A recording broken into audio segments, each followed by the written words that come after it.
Mahfud MD dukung siswi SMP di Jambi lawan perusahaan dan Pemkot. Nama Syarifah Fadia Alkaf kini menjadi sorotan masyarakat Indonesia.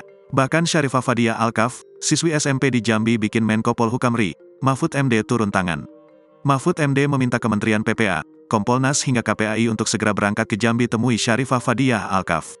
Syarifah Fadia Alkaf, kata Mahfud MD, harus diberikan pendampingan hingga perlindungan. Masih SMP, namun Syarifah Fadia Alkaf tak gentar melawan perusahaan China dan Pemkot Jambi. Syarifah Fadia Alkaf menuntut keadilan untuk sang nenek di mana sumur dan rumah dirusak oleh perusahaan China. Menurut Syarifah, rumah neneknya yang merupakan seorang pejuang kemerdekaan sudah dizalimi, di mana sumur dan rumah sudah berkali-kali dirusak oleh perusahaan China yang bekerja sama dengan Pemkot Jambi. Namun perjuangan Syarifah Fadia Alkaf malah mendapatkan komentar pelecehan dari Debbie Ceper, seorang pelawak di Jambi yang biasa dikenal dengan manusia tanpa leher.